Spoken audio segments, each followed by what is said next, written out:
got 3 sequential gearboxes in the shop. We've got an RS90 and 2 6-speeds, one from a GT-R. Figured the fact that we've got 3 sequentials all in one row, I'm pulling them all apart today. I'm going to throw you on the super technical, very high tech, you guys wouldn't understand it, head mount.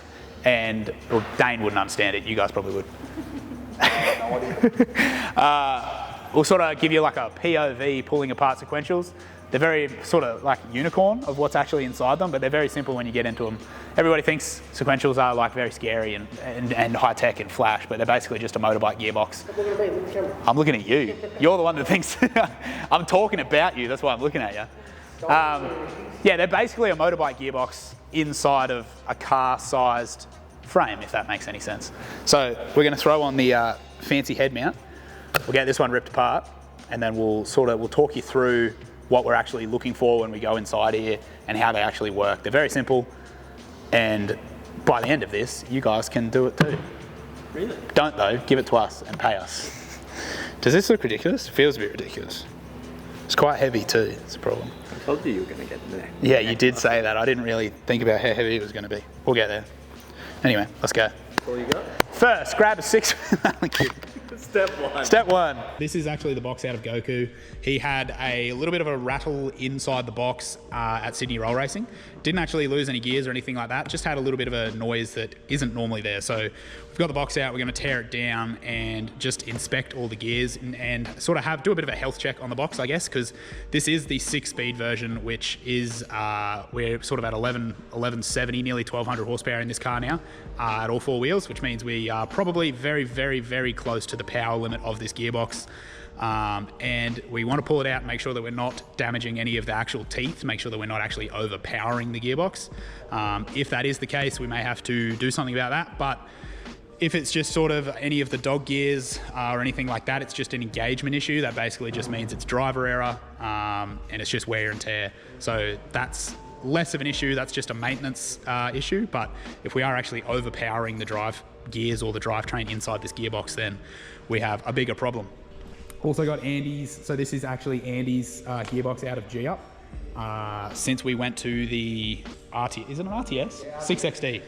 Since we went to the 6XD gearbox, this thing's just been sitting, so we did damage, I think it was 3rd gear in this last time he used it, and it's just been sitting, so we haven't repaired that, but we're gonna get that pulled apart, get a parts list, see what we actually need for that, so we can have it back ready to go as a 6-speed rear-wheel drive gearbox. We've got T. Ricky's RS90 gearbox here. It's having troubles with 4th gear, purely engagement issues. It's dropping out of 4th, which again, these gearboxes, they'll take a lot of abuse. The one thing that they won't take is driver error. You've really got to make sure that they're in the gear before you go dropping the clutch or anything like that. They're also not really meant to be shifted with wheel spin. They can take a little bit of it, but yeah, they're only so forgiving when it comes to things like that. So I've got the GT-R gearbox up here first. I've got the transfer case off of it, got all the accessories off it, so we'll just start to pull this apart now, and yeah, we'll have an inspection. I'm going to throw you on the little GoPro mount so you can sort of watch me as I go, and we'll get them all apart and then go from there. Pretty much what we do, we take all of the bolts out of the front cover, all of the bolts out of the back cover, stick it up on its end, take the top cover off, take the middle actual sort of case off, and then we're in with that's all you got to do. It's very simple. Very simple gearboxes to work on. These bolts have already been cracked, by the way. I didn't just accept that one. Accept that one. Thanks, Dane. Wait, Dane, remember when you said I'll crack all the bolts so you don't look like an idiot on the camera? You missed one. I don't know, the one that's still tight. That one. Oh, I got it. Oh, I got it. Mr. Snap-on guy. I just tried, it was like drr, drr, drr. Sorry, you made a liar. I'm sorry, Dane, I apologise. I take it back. What I said about you wasn't true.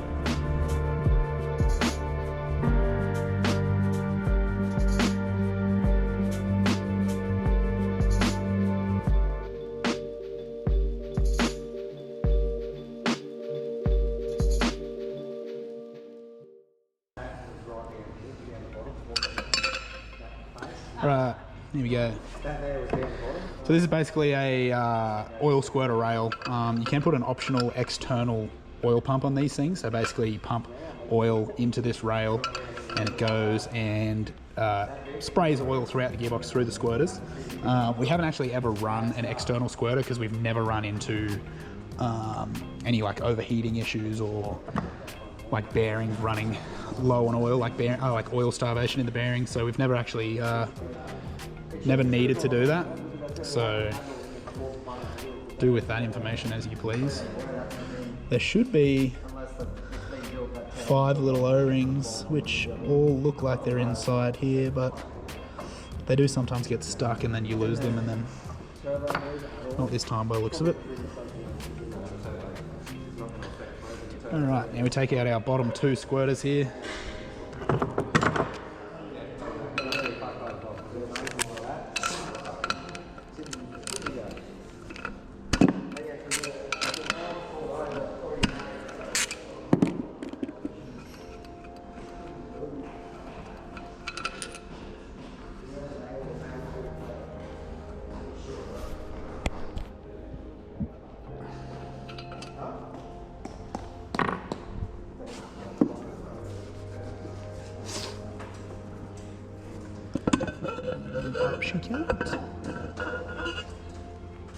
Easy.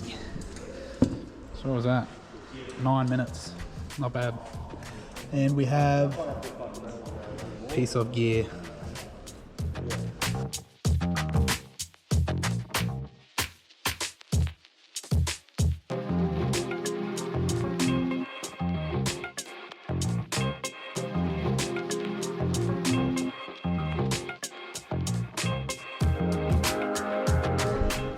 So we got the 6-speed GT-R box apart, and obviously there's always, so like you'll always get this sort of furry metallic-y like material on the magnets. That's pretty much what these are designed to do. They're designed to grab the debris out of the oil, but what you shouldn't find there is big chunks of things.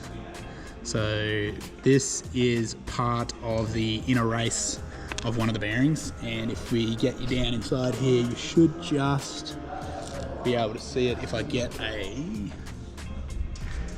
torch, which a torch is not there, a torch is over here.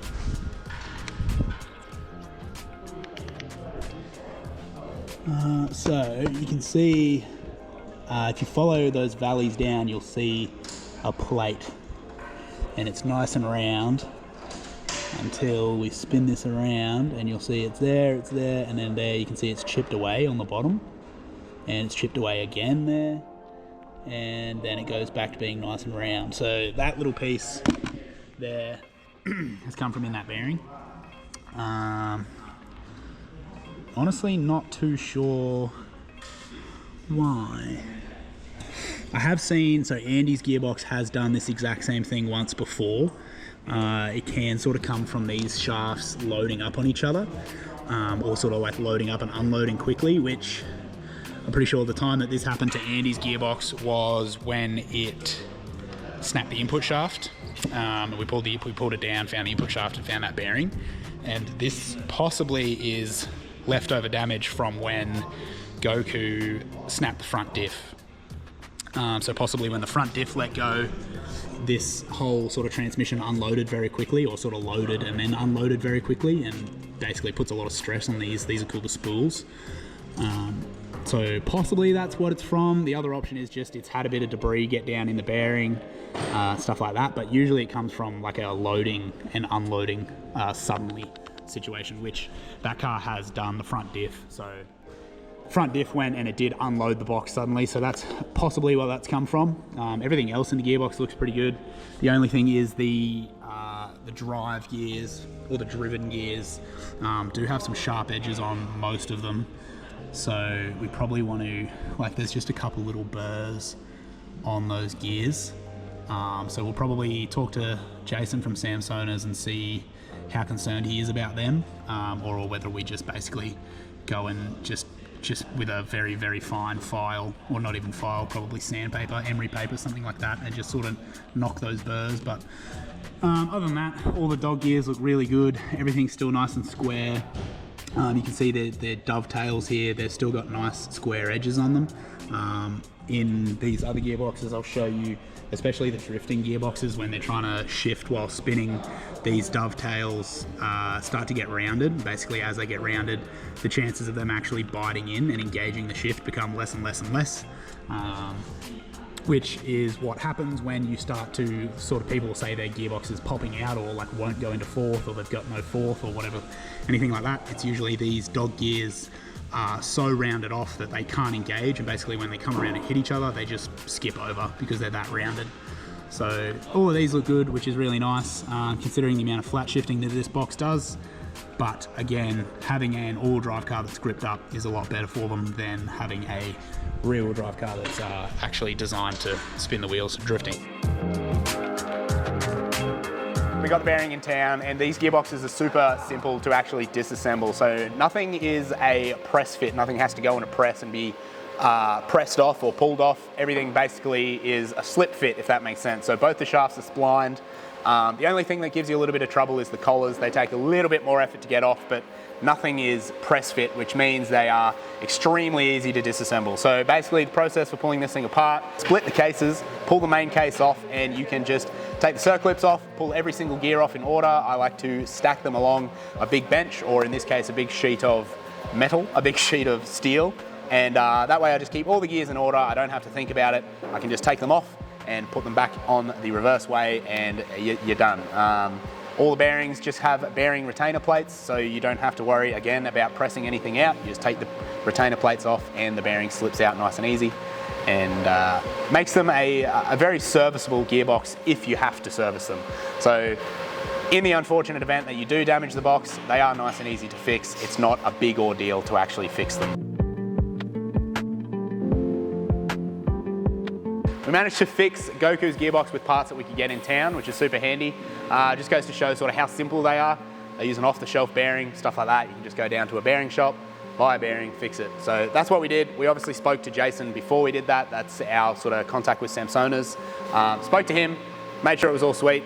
They don't do something fancy special with the bearings, they're just a bearing. And he said, yeah, no, all good, go ahead. So we got a brass bearing, which he did say would be a little bit noisier, but we're not too concerned about noise in this thing. So he also said it was a better quality bearing to use the brass one. They just use the nylon ones to reduce noise. So we got that bearing, put that in, gearbox is back together, and it is back in the car now. Obviously this car is still on the hoist, and that is because Alex wanted to do some other little things to it while it's here. So the front turbo housing is getting a bit of a polish. The intake manifold polished. He's also doing something really, really cool with his cam covers. So I can't wait to show you guys that once they're done. It'll be a bit of a process, but once I get back here, we'll make sure we show you those. They're gonna look sick. This engine bay already looked cool, but after this, it's gonna be next level. On top of that, he's got some very, very nice JDM parts to go on the interior of this thing. So this whole car is about to take an aesthetic step up. Not so much performance, but aesthetically, it's going to be even more pleasing, which it already was. It's just gonna, all the JDM fanboys are gonna froth it, I guarantee it. So if you're into JDM stuff, tune back in when we got that episode up for you. But the other two gearboxes, we've got parts on order for those. They actually had damaged gears, so it's not something that we can just go out and buy.